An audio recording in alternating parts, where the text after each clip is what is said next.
and an aerospace engineer at the same time. That's insane, right? As you can imagine, he was really, really busy. But he thought that he had to do these certain things because of the way he was raised and modeled, right? In order to create a living. And his intent from opening a church, I'm going to be really honest with you guys, was to monetize it so that he could do what he thought he loved and create a stream of income from it. But he had to hang on to the church or he had to hang on to his aerospace engineer job, because if he let go of that, then he let go of his beliefs that were instilled in him by my grandfather, his dad, right, about a stable job and a retirement from the government, right? Because he worked for the Army Civil Corps of Engineers for aerospace engineering. So as you can imagine, all these things, you need to think about this stuff. Like these are things you need to write down and start putting lines to, because it really has an impact, right? And then on another column, right, write out financial blueprint, right? Your financial blueprint is determined by that financial modeling, right? Which is primarily from your parents, your family, your organization, wherever you were, that told you that money is the root of all evil. And whether you wanted to accept it or not, you probably did accept it. You probably said, oh, wow, this person means a lot to me. They take care of me, so I guess I should believe them. And you just went ahead and made an agreement with that belief. You need to identify that belief. You need to figure out where it came from, right? And you need to understand what it means for your financial blueprint now. So your financial blueprint is going to be a representation of all those three other columns, literally. You will see and be able to correlate all these different things: excuses, beliefs, modeling, and then financial blueprint will literally start to make sense to you. You're going to be like, oh my God, I am actually validating. The reason you're not successful is most of the time you are validating your subconscious acceptance of the beliefs that you have. And you can't even find out what those beliefs are until you write them out, because those are your excuses, right? Every complaint you have that's an excuse that comes out of your mouth will tell you what your beliefs are. Once you identify those, you can go to your modeling and be like, where did I find those beliefs? Where did I pick up those beliefs, right? Here's the thing. In order to change your financial blueprint on that fourth column, the only way to change that, now that you've identified these things, this is base foundation, guys. This isn't like a sales tool. This will, like, if you have the sales tools, you've gone to all the conferences, you've learned all the techniques, you've done the Grant Cardone 10X rule, right? Like, you've got the closer survival guide, you have the best closing statements on the planet, you're the best relationship builder, you have a PhD in engineering. None of that matters unless you can dynamically understand their subconscious mind and your beliefs and change them to change your financial blueprint. Period. The end. You read any bestseller out there about this mindset and financial modeling, T. Harv Eker, right? Napoleon Hill, Dale Carnegie. Even the Four Agreements by Don Miguel Ruiz. Everything is based around your beliefs. But unless you can identify them, most people don't know how to identify them. This is something I teach in Regrow, which you're more than welcome to go download that. Since you guys are part of the tribe and the organization with Elizabeth, let me know and I'll happily send you the free version of it so you can work week one and have a really good time and share with me your experience you learned. But all that being said, Kay, did you say something? I think I got echo from Kay. Sorry, I turned off my other device.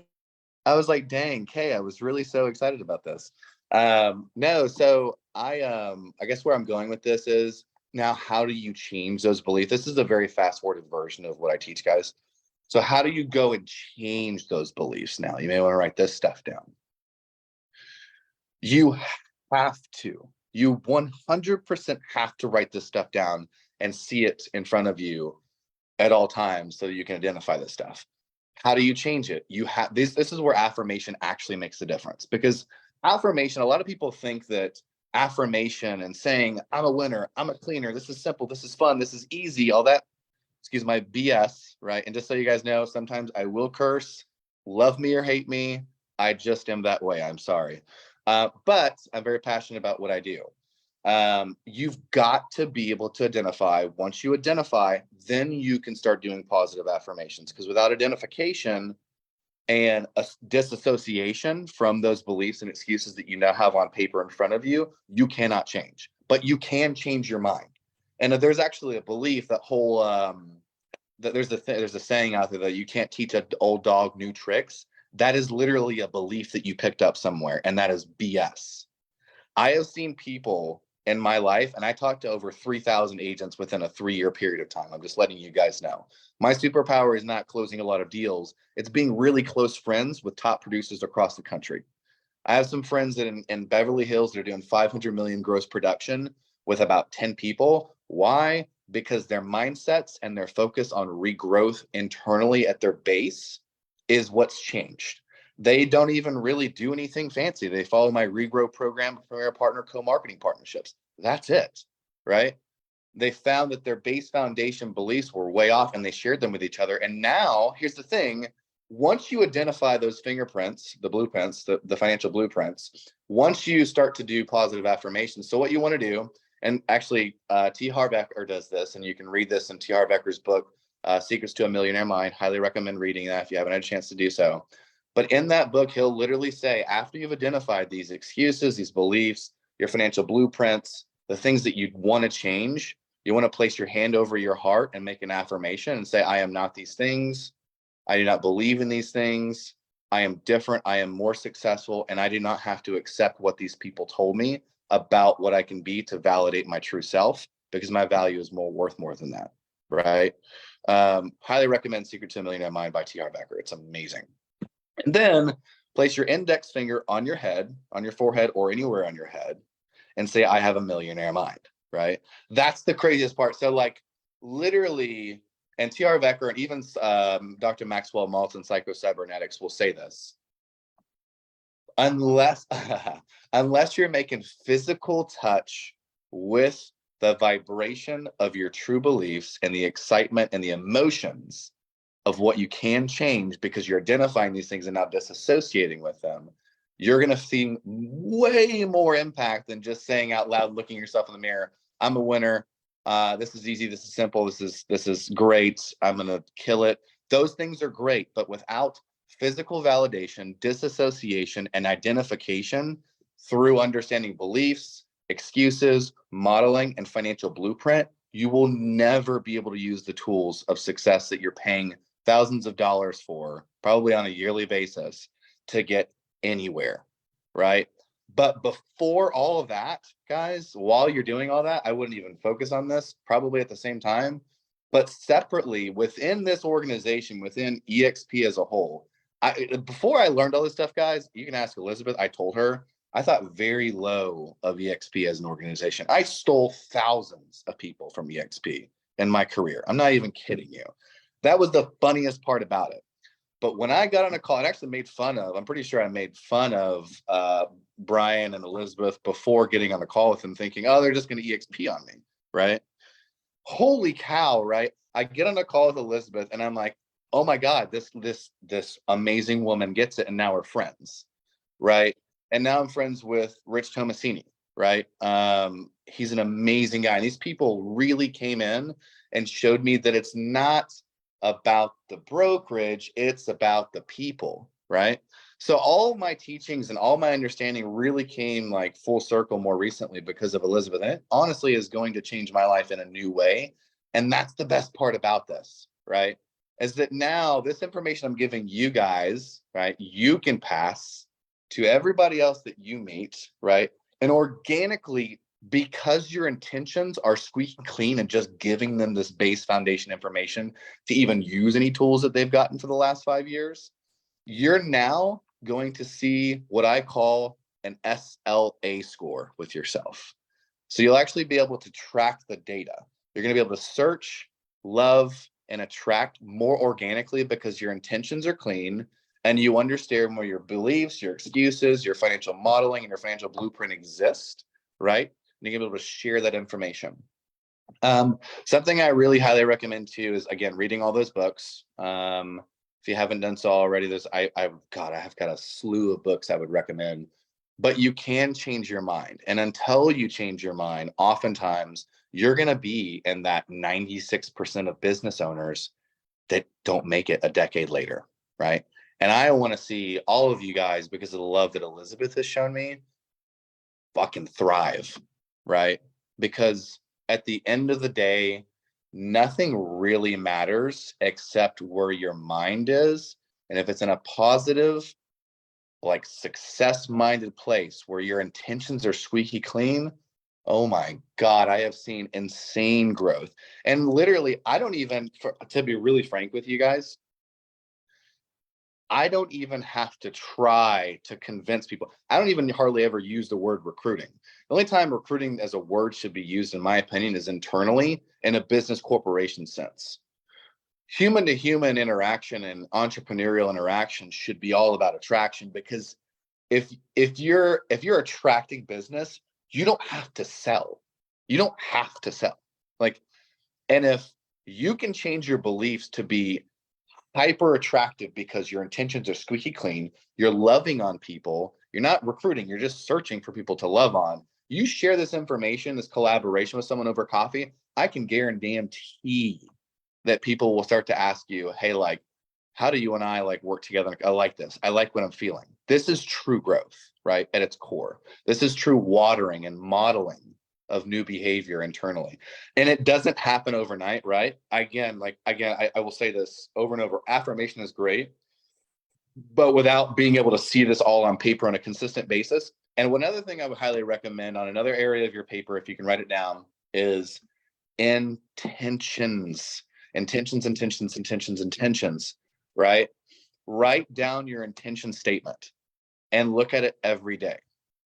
I literally have mine in my office upstairs in a glass like box, and it was written on a piece of, like, not even toilet paper, like a napkin from the kitchen, right? And that intention for me is to love, nurture, receive love, receive advice, be open to it, be open-minded, and to give where I can with no expectation of receiving back, right?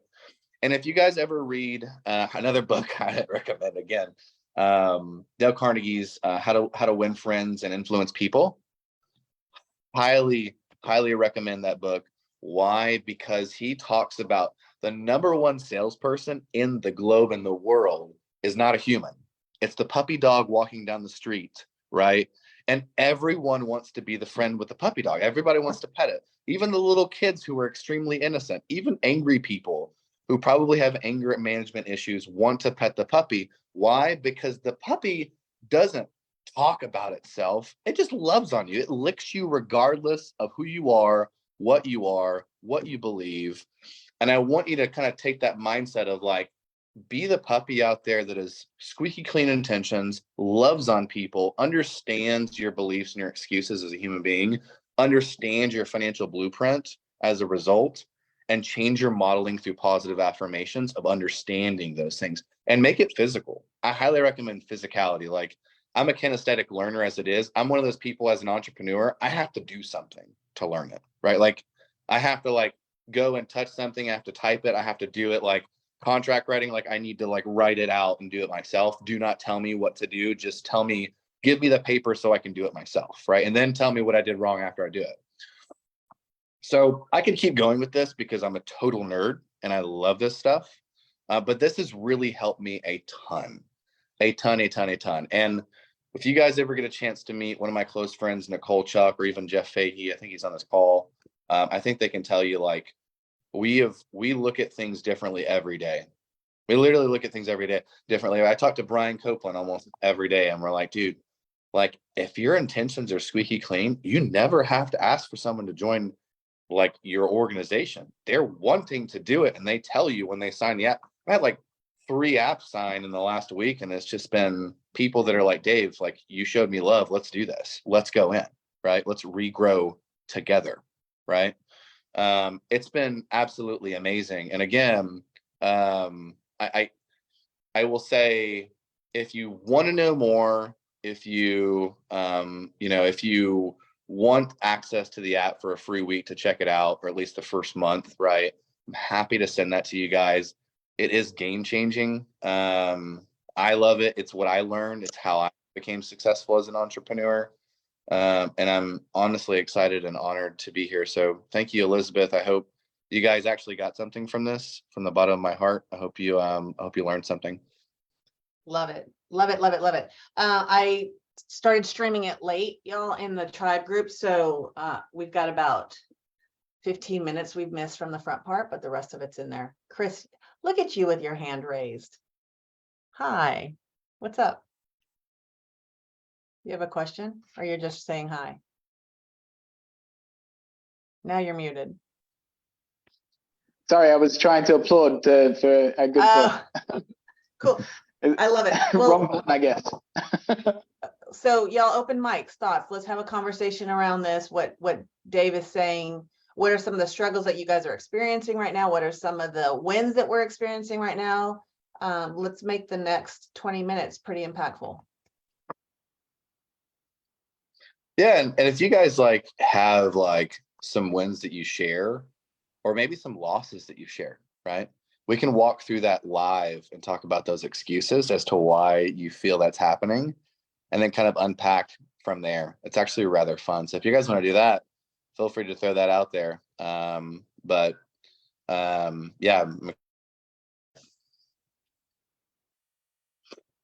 Y'all can't be this quiet every morning. Is it normally this quiet in this tribe? It depends. I know if Nicole Chuck was in here, she'd be chatting it up. I know everybody's quiet. Okay, so I'm gonna share my screen and show y'all this really funny, really quick. Not what you're talking about, but what I was talking about earlier. Whoops, not that screen. Can you see my screen? Yep. Do you see the wheel? Yep. So y'all know the disc. We talked about the disc the other day. So see DISC. Look at all these numbers over here under the D. So Oh, yeah. this is like the top 50 influencers in the company, right? Growth wise. I just think this is pretty eye-opening to see, y'all. And just so y'all know what I'm up against every Thursday in these meetings. So all of these numbers over here, and then you see over here under the S, the 2 numbers in block 18, y'all see that? That's Elizabeth. Uh-huh. So here's Elizabeth. So And long. here's I'm the lone wolf over here, y'all, all by myself. And then you see that over there? Isn't that crazy? Yeah. Yeah, I need to do Anyway. my, Well, we're gonna do them. We're all gonna do them. And it's gonna be pretty, and then we're gonna have them all plotted on there, and it'll be interesting to see. I mean, I probably can say who's what on this, in our calls.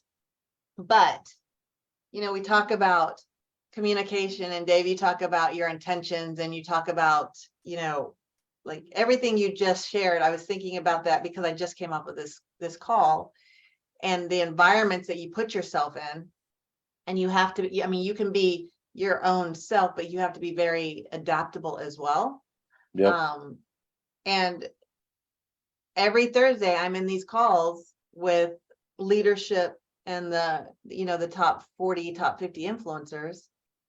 And they've just plotted every single person's personality and their approach and their, I guess, intentions, right? And I'm completely, I'm the one outliner on the other side. So, when you're talking about intentionality and the words you're using, and I mean, it's not only just in business, it's also in every aspect of your interactions with your clients. It's your interactions with your family, your interactions with your community, your interactions with other colleagues. When you're trying to get your point across, you're trying to get your intention across, and everybody, the whole mentality of everybody winning. So we're all challenged in our own way, but this is where growth comes in. And that's why I mean, Dave, man, every time we talk, there's always some nuggets I'm taking from him and looking at things a little bit differently. And I think it's really great to surround yourself with positive people, but also people that are real, and they're going to call you out, and they're going to push you and help you grow and make you better. And that's what we're all here together to do. So yeah, you guys get a chance, highly recommend Psycho-Cybernetics by Dr. Maxwell Maltz. He talks about this, right? He literally talks about the environment you're in, your imagination, your financial blueprint, your excuses, your beliefs, and it marries very well with all those books I've mentioned to you guys. So I'm a big charcuterie board book reader, right?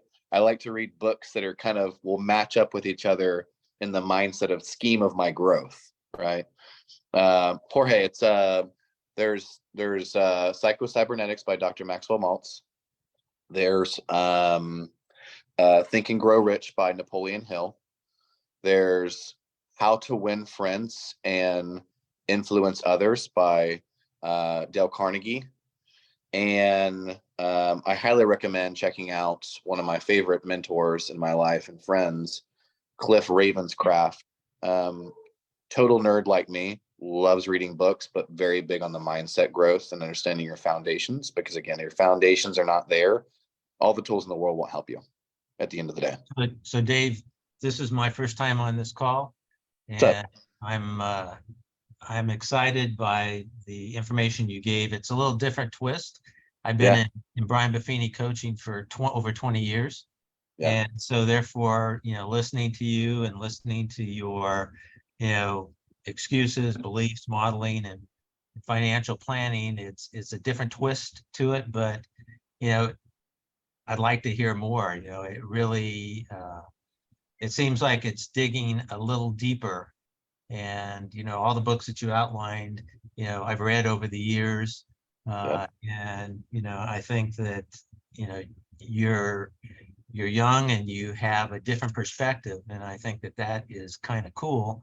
And, you can, it doesn't matter how old you get, you can always learn new tricks. Yeah, I love hearing that, man. It's really funny you say that. Again, I'll go right back to my grandmother, the one who raised me on a farm, right? Picking tobacco when I was 5 years old, right? Took me around the Midwest, right? And even though she was a very religious woman, like, to be really fair, right? All of her friends were different religions, different beliefs, but they were beautiful people. And she taught me that really early on, you can always learn from someone, even if they have a different base belief than you, right? As long as the intentions are good. Right. And changed my life. And there's people on this call right now that have literally inspired me to say some of the things I just said to you guys. Like, I'm always learning. I'm not above reproach. I think that all of us at some point in time can often fall victim to the excuse that we're a certain age or too young or too old to learn a new trick. And I love what you just said. You're never too old to learn a new trick. I'm just blessed to have found it early and someone have brought to my attention my excuses. You know what I mean? Right.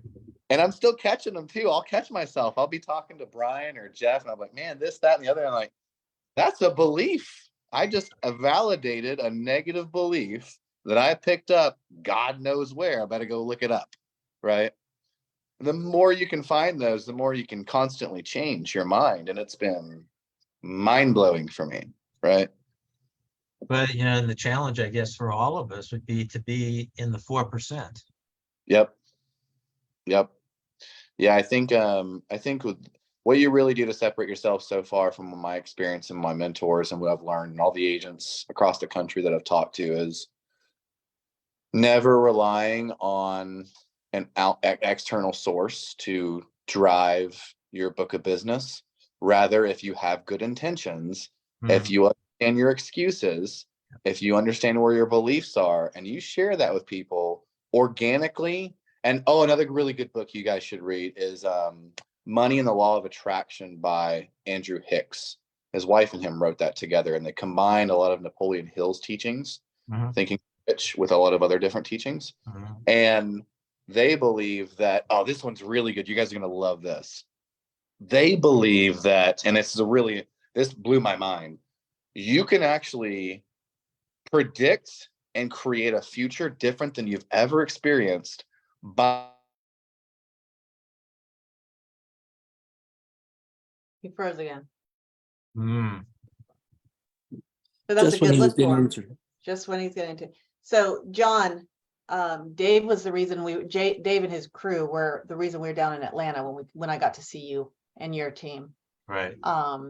And Deidre, who's on this call as well. And so just like you, John, you talk about learning new tricks. You're never too old to learn new tricks. I mean, John and his whole group and his organization just came over to EXP not long ago with Brad Feynman and all of them in Atlanta. And so EXP is very, very, very different from being at KW or any of these other companies. And so you're learning new things. But what I love is they're open-minded. And when you're open-minded, it gives you, that opportunity to take in so many other things. And as I was reading my disc profile and things like that, it's, one of the things that I have to work on is I get stubborn. And I think we all do that. We get set in our ways and we're like, well, no, this didn't work like this, so it's not going to work in the future. And what you have to, exactly what you're saying, you have to change your mindset. And that's what I love about our tribe and our company. And that's why I love our Friday morning huddles too, because we can all get into relationship in there's a little bit more intimacy here than, 500 people, 1,000 people, or what have you. And this is where we can be really vulnerable and really share and open up together. So Dave was why we were down there, Dave and Deidre and a bunch of them, but John and the whole Atlanta crew, that's who I got to see the night before. So I love that everybody's kind of coming together and putting faces to names. And this is how, we're all over the globe. I mean, Chris is in Vietnam. Mm-hmm. By the way, what time is it there? I just realized that. We don't usually see you on this call. I finally moved to Spain. That's why I'm on the call. Oh, okay. Well, you're in Spain. What time is it in Spain? It's just coming up on 5 p.m. Oh, wow. Look at that. And then Tomas moved to Brazil from Portugal, right? You're in Brazil? I'm in Brazil now. Next week I'll be in Argentina. But okay, you know what? So there you go. I'll just stop talking. Like, that's a beautiful thing of this. We've got people in El Paso, we've got people in Atlanta, we've got people everywhere where we're all pouring into each other, and we're all very, very, very different in our lives and our business and everything we bring to the table. And that's why it's like, if we come in with an open mind, anything's possible. And I love this. I love that John, even your first call on here, I love that you're taking away valuable information from us, just opening up and sharing and collaborating. Good stuff. Good stuff. Another book. I know, Dave, you're going to have to tag in our workplace group or on this video specifically, all the books that you just said, because I was trying to write them down and I was like, okay, I kind of lost track of them. So we need to do that. But then also another book, and I think you guys will really recognize this next week when you hear from Phil Jones specifically, but is Exactly What to Say. That book, it's simple. It is an easy read, but it's about asking questions. And we know this, the one who asks the best questions wins. I mean, it's not a competition, but for lack of a better word. And so he gives us ways to phrase things and ways to say things and questions to ask that make more of an impact. And we've sat in a room and literally he'll go through a whole objection handling session with nothing but questions after questions, asking a question on top of the questions. It's fascinating. So Exactly What to Say is a little bit different than the books that Dave is referring to, but it's definitely one we'll add to the list. So. All right, so we have about 10 more minutes. Anything else anybody wants to add or share? I'm going to chime in with another book. I do not recall the author, but one of my all-time favorites is What to Say When You Talk to Yourself. Ooh, that's good. Powerful. That's tiny. Lou Tice. That's Lou Tice. Thanks, John. Lou Tice. That's a great book. Wow. That's a good one. I've never even heard of that one. Normally I hear about a lot of them, but I think that's pretty powerful because the way we talk to ourselves is pretty critical. Yep. What to say when I'm going to put this in here. Elizabeth, I want to piggyback on the stubbornness because we do get stubborn sometimes. And I am part of the Young Professionals Network here at El Paso. And again, I'm the only one in our brokerage there, and there's multiple brokerages of like KW, all the ones here in El Paso. And I have friends that left the XP to another brokerage, came back, and I made the joke. I had just finished the conversation with them that morning, and I joked about it. And then she was like, "Hey, you can't talk like that. Like that's offending someone. Because what if I was with that brokerage?" And I was like, "I apologize. Like you're 100% correct. It's just I really just got off the phone with them, and I was joking about it with them." On how that they were coming back to XP because we're the best and whatever. But the stubbornness of me being like prideful, I guess, about it. But she was appreciative that I didn't take offense and was like, "You're right. Thank you so much for calling me out." And she's like, not a lot of realtors will do that. Like they stay prideful and stubborn. Wow, that's good. I have to correct myself. It was Shad Helmstetter who wrote that book. Yes, that's correct. Okay, I just put the link in the chat as well. And so you guys know, like, remember, it's also like, I'm just going to call y'all out a little bit, but saying that you're stubborn and believing you're stubborn is a belief, and you can change that. You can change that. You 100% can change that, but you have to identify where that excuse is coming from. What belief did you pick up from where you thought you were stubborn and what you think is okay to be stubborn? And then what was your intentionality behind even saying that, right? And I'm such a nerd about this stuff. Y'all will find that quite a bit, right? And I'll do it to myself. I'll literally be talking and I'm like, well, I'm not being impeccable with my word, right? I'll say it out loud. That's just my personality. But I challenge you guys, every excuse that comes out of your mouth about what negative thing that you may associate, you're literally just validating your subconscious belief that it's okay and that you can't change it. I like that. Can you repeat that so I can write it? Yeah. So like if you believe you're stubborn, you're going to continue to be stubborn, right? That's a belief. That is 100% a belief. And that's also an excuse, right?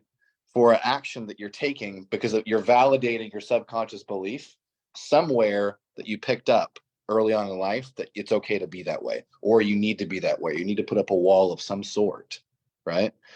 Once you identify that and you can see it, you can then disassociate with it and say, no, I don't need to be stubborn because I don't need to put up a wall to say no to someone. I can be more open-minded, right? And then you change that and you continue to change that. But unless you know it's a belief, which you just said it out loud, right? Now you know it's a belief and you need to go find the excuse and then disassociate with it and find who modeled it for you in your life, right? And then change it. And that is the only way, like, I've learned to change my patterns of negative beliefs and mindset. That's good. And to your point, Chris, when you're teaching the kids, like I was thinking the same thing. For me, when I'm teaching it, it brings more awareness. And then I recognize what I need to work on in my world too, when you're teaching it to your kids, it's like, oh, that's good. Love it. I love it. Love it. All right. We have 6 minutes. Who's going to EXPCon? Yes. Michelle, Dave. I know Jeff is. I just no, found Julia. Not this year. What, Dave? You found out you're going? No, I just found out I could finally found a sitter to make this happen. Hopefully she doesn't cancel on us. No, I don't want to die from smoke inhalation and not remember. It took me 2 months to get my voice back. Yeah, that's true. I know. I hate Vegas. Well, the good news is this is the last year in Vegas. So next year it's in Miami. So I'll be there. In Miami, get ready. I know all the Florida guys and Florida people on here are like, woo. So I promise I'm not a huge Miami fan. And you can ask Jeff. He and I are both like kind of anti-Miami when it comes to business, right? I've only been in and out for meetings or calls, so I don't really know Miami, but I do not like Vegas. Like I smell like a ashtray when I walk out of my room. So I was just in Miami 10 days ago, and I hope it's not going to be as hot and humid as it was. So that was nasty humid. Atlanta is a great place to come. I know. That was one of the maybe in the future. I was voting for Atlanta, or selfishly, I was voting for Austin. I just think it'd be really, really fun to have a huge EXP event in Keller Williams country, but that's just me. Okay, well, you guys are amazing. I love seeing your faces every Friday. Thank you for showing up and plugging in, because that's how we're all going to win. Next Friday is going to be jam-packed, but don't miss it. It's going to be so good. Such good information. Like I said, commercial. I have people pinging me all the time about commercial.